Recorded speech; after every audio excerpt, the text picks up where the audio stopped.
pues mira, la ciencia es una forma de conocimiento, pero se diferencia de otras formas de conocimiento porque es conocimiento probado. Eso tienes que probar o comprobar, como dicen los matemáticos, el conocimiento, en este caso científico. ¿Y a qué me refiero con otro tipo de conocimiento? Pues existe, por ejemplo, la reflexión filosófica, que obviamente aporta conocimiento, el arte. ¿Quién no se ha maravillado o quién no aprende de Otelo o de este tipo de obras acerca de la condición humana? Generalmente el conocimiento científico es duradero, pero también es cambiante. Entonces, lo que sabíamos hace 10 décadas o siglos, pues ahora no necesariamente lo seguimos sosteniendo.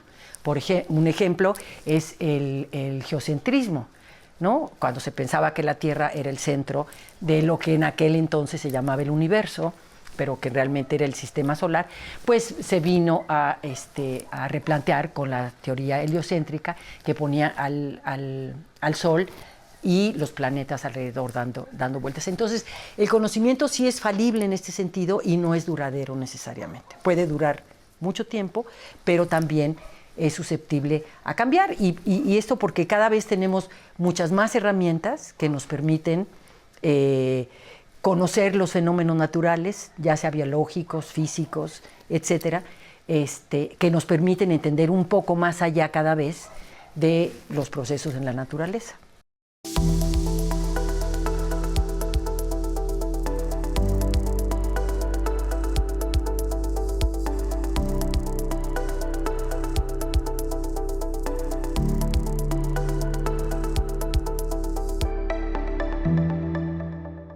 Una división en la narrativa tradicional existen ciencias duras y ciencias aplicadas. Esta división responde a lo que realmente la sociedad o los científicos en particular piensan que va a tener una aplicación inmediata. Entonces se ha dividido el espectro de la ciencia y de los científicos en aquellos que hacen ciencias duras como física, matemáticas, incluso ahora nuevas disciplinas como la biología molecular, etcétera, ¿no? Que son, en este sentido, que producen conocimiento que todos adoptaríamos, 2 más 2 es 4, etcétera, y ciencia aplicada, que es este conocimiento que producen los científicos duros aplicado a problemas sociales o a problemas económicos o a problemas del medio ambiente, etcétera.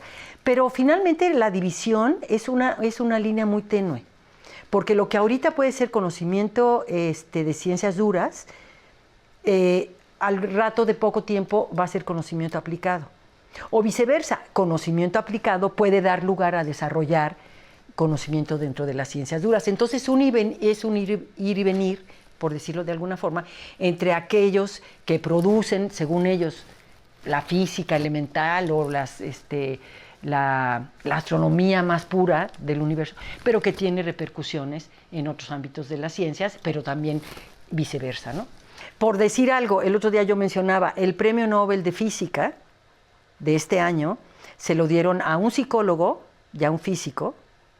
Lo del psicólogo es muy interesante, por haber propuesto esto de las redes neuronales, ¿no? Y digo esto porque disciplinas que generalmente no estaban presentes, digamos, en los grandes temas, ahora lo están, ¿no? Como el caso de la psicología. Él se le considera a él el padrino de la inteligencia artificial. Y él renunció a Google en un sentido muy, muy enfático, a los 75 años de edad, diciendo de los peligros del desarrollo de la inteligencia artificial y que nadie le estaba haciendo caso, ¿sí? Entonces, es un señor que se formó en una universidad, se graduó, es británico, se graduó de psicólogo, luego hizo un doctorado en psicología, se dedica a la psicología cognitiva y se fue a trabajar a la industria privada. Y en la industria privada empezó con su grupo a desarrollar lo que es la inteligencia artificial. Y pues nadie puede negar que eso ha sido un boom de la ciencia, ¿no? Que ahora pues hay que verlo desde otras perspectivas sociales, por ejemplo la ética, ¿no? Y todas estas discusiones ya más de tipo social de para dónde nos va a llevar la inteligencia artificial. Pero ese es un ejemplo de un científico que ahorita me viene a la mente, que salió de las universidades a trabajar en la industria privada. Los grandes retos que enfrenta la humanidad en este momento, el cambio climático, la desigualdad económica o la desigualdad jurídica, por ejemplo, pues requiere de la multidisciplina para ser resueltos. Entonces, ya por ejemplo, para atacar el cambio climático necesita la colaboración de sociólogos, economistas, bioquímicos, geofísicos, etcétera, ¿no? Porque es un problema que es multidisciplinario. Un ejemplo típico, por ejemplo, fue la guerra espacial del siglo pasado, ¿no? Pues para llegar a la Luna, pues no nada más eran matemáticos y físicos, ¿no? También astrónomos, pero también cómo van a ir los astronautas, qué van a comer, cómo se van a sentir. Entonces ahí había problemas de salud, etcétera, etcétera, ¿no? Entonces como que son grandes proyectos internacionales de gran alcance que necesitan la multidisciplina.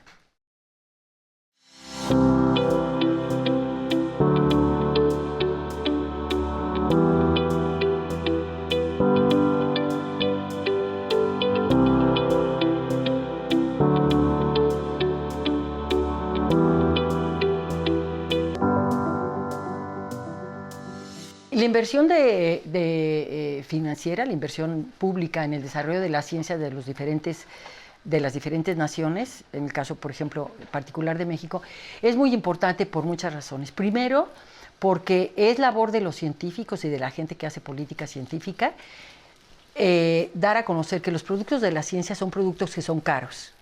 Si nosotros queremos mandar un satélite al espacio, pues eso cuesta dinero. Si nosotros queremos desarrollar vacunas, pues eso cuesta dinero. Y entonces tiene que haber un convencimiento de parte de los científicos y de los que hacen la política científica de comunicar a la sociedad en su conjunto de que la ciencia es cara, sus productos son caros y que por lo tanto necesita financiarse y que tiene que haber el recurso público que se invierta. Ahora, siempre se ha dicho que debe de haber una proporción del Producto Interno Bruto para que esas inversiones o esta idea de que tengamos una ciencia independiente, etcétera, se haga realidad. Pero nunca hemos llegado a ese techo. O sea, como que siempre, en el caso de México, hay menos inversión de la que hay en otros países. Y eso tiene, bueno, la respuesta no es científica, las respuestas son políticas, económicas, geográficas, de otra naturaleza. No porque no tengamos científicos de muy alto nivel, aparatos que cuestan muchísimo dinero, que tenemos aquí en México. Yo pienso que debe de haber una correlación entre lo que están haciendo las universidades, por ejemplo, ¿no? Y la industria privada. Muchos de los científicos que se forman en las universidades acaban trabajando en instituciones privadas, pero a veces no se cuenta con una claridad de política pública. Y eso también pasa por entender que la ciencia es un bien público y que nosotros, los que estamos del lado de los científicos, tenemos que enfatizar que efectivamente la ciencia es un bien público y que por lo tanto hay un derecho jurídico de que la ciencia repercuta obviamente en las sociedades para mejorarlas, para disminuir por ejemplo, las muertes, etcétera, etcétera, ¿no? ¿Cuánto costó desarrollar la vacuna contra el COVID, que fue una cosa amenazante a nivel internacional? Pues muchísimo dinero, y las naciones ricas pues le invirtieron y las naciones pobres, por así decirlo, como nosotros, apenas estamos produciendo una vacuna que pues ya no nos va a servir porque es una vacuna que estaba pensada para las primeras variantes. Pero entonces todo eso es costoso. Y entonces es muy importante que si queremos ser autónomos, porque tenemos el capital humano para hacerlo y los aparatos, etcétera, las instituciones, pues que realmente se invierta mucho más dinero del Producto Interno Bruto.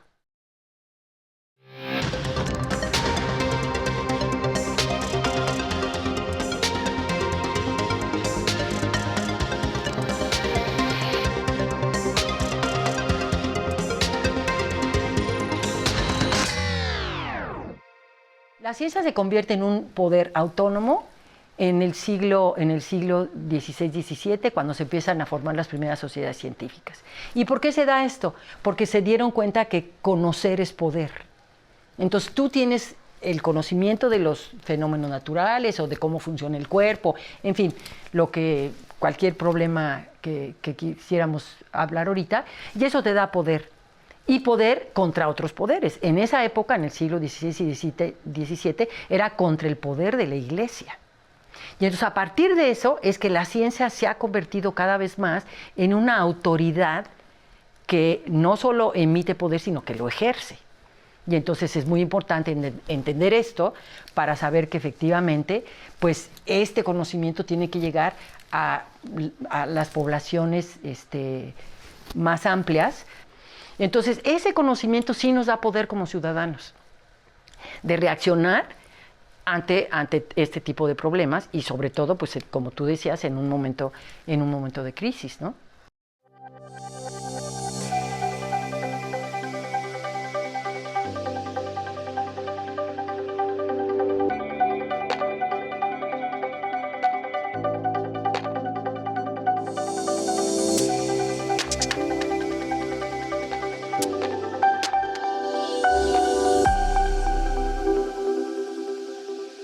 Recientemente, esto no es de hace mucho, esto tiene un par de décadas a nivel mundial, pero también aquí en México, de darle un valor específico a la divulgación de la ciencia. Se pensaba, cuando yo empecé en esto, que los divulgadores de la ciencia eran científicos fracasados.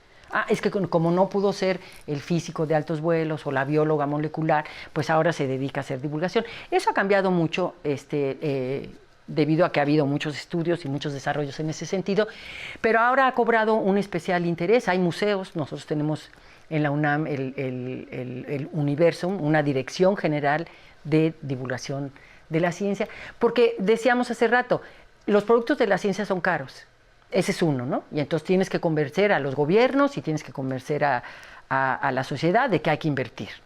Pero también, por otro lado, la función de la divulgación de la ciencia es alfabetizar científicamente a la sociedad. Entonces, es muy, muy importante que haya buenos divulgadores y que haya buenos programas de divulgación, porque mientras más conocimiento tenga la población, mejores decisiones puede tomar a la hora de votar, a la hora de comprar, a la hora de qué escuela quieren para sus hijos, qué le pueden exigir al gobierno en cuanto a educación. Pues eso yo creo que es muy importante y es parte de lo que es una democracia con justicia, ¿no? Por eso decía que la ciencia pues, es un bien público y tiene que llegar pues, a donde tiene que llegar. En el caso de México, por ejemplo, tenemos los libros de texto. Los libros de texto gratuitos que son para primaria y secundaria son en muchas ocasiones la única herramienta que tienen los niños en sus casas. No en entornos urbanos, pero sí en entornos rurales, ¿no? Estamos acostumbrados a los entornos urbanos. Pero entonces, lo que un gobierno quiere que la población conozca, tiene que estar en estos libros de texto. ¿Qué quieres que conozcan los niños? Esa es una pregunta. Y esos niños pues, van a ser al rato los que estén tomando las decisiones en las instituciones privadas o públicas. Son los que estén dando clases, los que ocupen ciertos puestos importantes. Y pues, ¿qué quieres que aprendan? Y eso es una política de Estado a cargo de la Secretaría de la Educación Pública en el caso de México.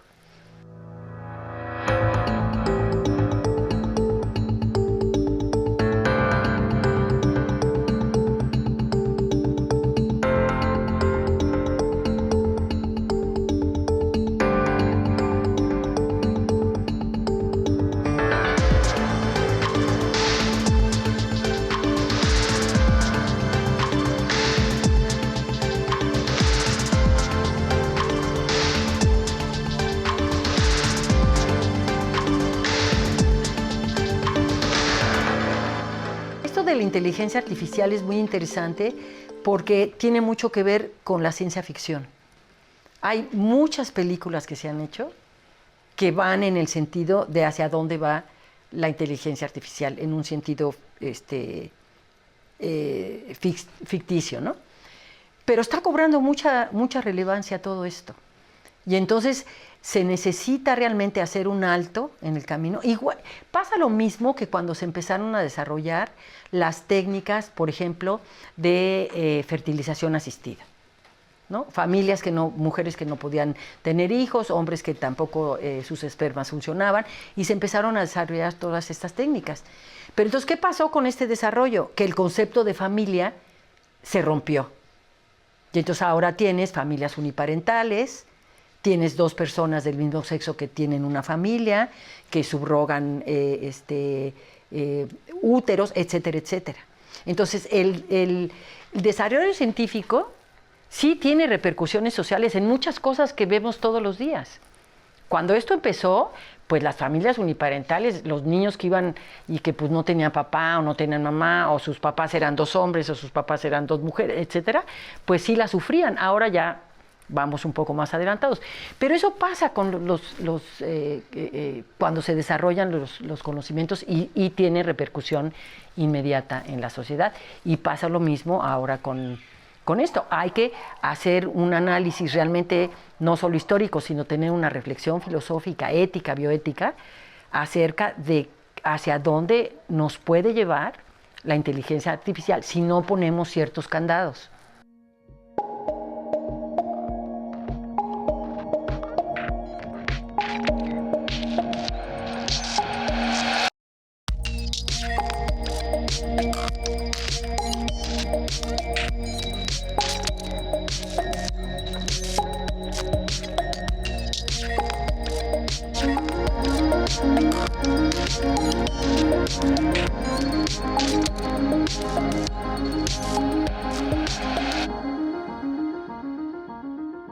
A mí me gustaría un poco concluir diciendo lo siguiente.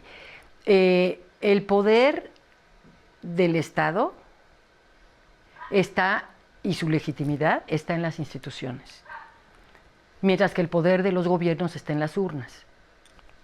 O sea, para que tengamos claro esto. ¿Y esto qué quiero decir? Pues que en la ciencia pasa lo mismo. El poder de la ciencia está en sus instituciones, en la fortaleza, en la autoridad que tienen las instituciones. En el caso donde yo trabajo, la UNAM, pues la UNAM es una institución que no puede entenderse la historia independiente de México sin el papel de la Universidad Nacional Autónoma de México, ¿no?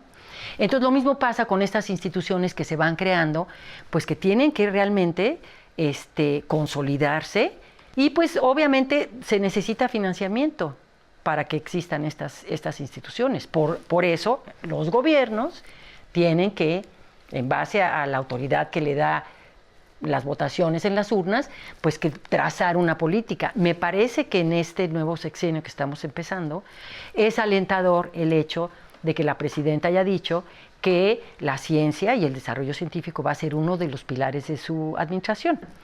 Y tan es así que, bueno, el primer síntoma de esto es que se creó la Secretaría de Ciencia, Educación y Tecnología, o no me acuerdo muy bien el nombre, pero que va a amalgamar, digamos, los esfuerzos científicos de las diferentes instituciones que tenemos en el país, que incluye el CONACYT, pero incluye las universidades públicas, etcétera. Es una cosa más grande, que bueno, es un indicativo del valor que le están dando al desarrollo científico este gobierno, ¿no? Entonces sí esperamos que sí haya como tú lo pusiste, un mantenimiento, y no solo eso, sino que haya un impulso realmente muy, muy importante.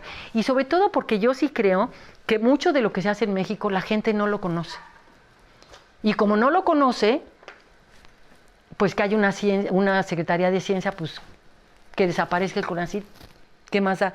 Pero realmente los que sí estamos de este lado, pues decimos que es muy importante que eso continúe. No puede desaparecer el CONACYT porque es una institución que surgió en los 70s por impulso de los científicos y de las gentes que hacían política científica, y que ha sido muy provechoso para el desarrollo de la ciencia en México y la tecnología. Pero bueno, ahora parece que lo va a absorber la nueva secretaría. Entonces, bueno, son buenas señales de que esto puede ir para adelante. Y sí, yo estoy segura de que si queremos un país democrático y con justicia, el lado que nos toca a los que estamos del lado de la ciencia es pues impulsarlo, darlo a conocer, divulgarlo, que esté en los libros de texto, lo que tenga que estar en ellos, y pues a seguir trabajando por bien de un país más justo y más democrático.